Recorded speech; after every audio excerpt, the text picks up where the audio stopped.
ನಾಳೆ ಮಂಡ್ಯ ಜಿಲ್ಲೆಯ ಆದಿಚುಂಚನಗಿರಿಗೆ ಪ್ರಧಾನಿ ನರೇಂದ್ರ ಮೋದಿ ಭೇಟಿ ನೀಡಲಿದ್ದಾರೆ. 100 ಕೋಟಿಯ ಭೈರವೈಕ್ಯ ಮಂದಿರವನ್ನ ಮೋದಿ ಲೋಕಾರ್ಪಣೆಗೊಳಿಸಲಿದ್ದಾರೆ. ಮೊದಲ ಬಾರಿಗೆ ಆದಿಚುಂಚನಗಿರಿ ಮಠಕ್ಕೆ ಪ್ರಧಾನಿ ನರೇಂದ್ರ ಮೋದಿ ಬರ್ತಾ ಇದ್ದಾರೆ. ದ್ರಾವಿಡ ಶೈಲಿಯ ಶ್ರೀ ಗುರು ಭೈರವೈಕ್ಯ ಮಂದಿರ ಲೋಕಾರ್ಪಣೆಗೊಳ್ಳಲಿದೆ. ನಾಳೆ HAL ಏರ್ಪೋರ್ಟ್ನಿಂದ ಆದಿಚುಂಚನಗಿರಿಗೆ ನಮೋ ಪ್ರಯಾಣ ಬೆಳೆಸ್ತಾರೆ. ಭೈರವೈಕ್ಯ ಮಂದಿರವನ್ನ ಲೋಕಾರ್ಪಣೆಗೊಳಿಸಲಿದ್ದಾರೆ. ಆದಿಚುಂಚನಗಿರಿಗೆ ಭೇಟಿ ನೀಡ್ತಾ ಇರೋ ಮೊದಲ ಪ್ರಧಾನಿ ನರೇಂದ್ರ ಮೋದಿ.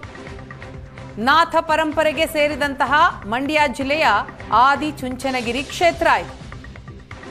ಪ್ರಧಾನಿ ಭೇಟಿ ಹಿನ್ನೆಲೆಯಲ್ಲಿ ಮಠದ ಆವರಣಕ್ಕೆ ಭಕ್ತರ ನಿಷೇಧ ಇದೆ. ಇನ್ನು ಪ್ರಧಾನಿಯನ್ನ ಸ್ವಾಗತಿಸೋದಿಕ್ಕೆ ಮೈಸೂರು ರಾಜರ ಪೇಟ ಸಜ್ಜಾಗಿದೆ.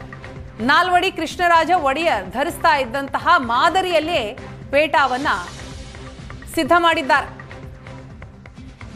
ನಮ್ಮೂರು ನಮ್ಮೋರು ಸೇವಾ ಸಂಸ್ಥೆಯಿಂದ ಪೇಟ ತೊಡಿಸೋದಿಕ್ಕೆ ಸಿದ್ಧತೆಗಳಾಗಿವೆ.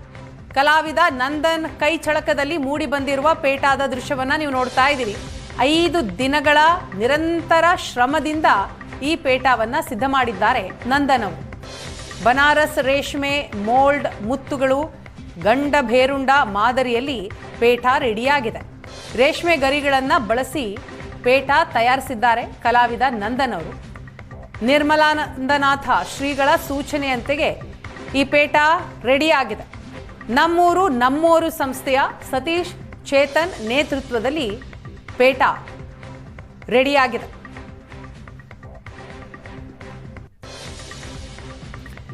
ನಾಳೆ ಮಂಡ್ಯ ಜಿಲ್ಲೆಯ ಆದಿಚುಂಚನಗಿರಿಗೆ ಪ್ರಧಾನಿ ಮೋದಿ ಭೇಟಿ ಕೊಡ್ತಾ ಇರುವಂತಹ ಹಿನ್ನೆಲೆಯಲ್ಲಿ ಎಲ್ಲ ಸಿದ್ಧತೆಗಳನ್ನು ಮಾಡಿಕೊಳ್ಳಲಾಗಿದೆ.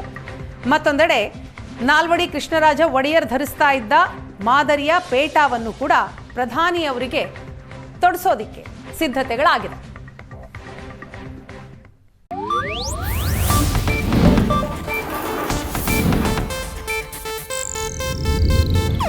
ಇದು ಏಷ್ಯಾನೆಟ್ ನ್ಯೂಸ್ ನೆಟ್ವರ್ಕ್ ಪ್ರಸ್ತುತಿ.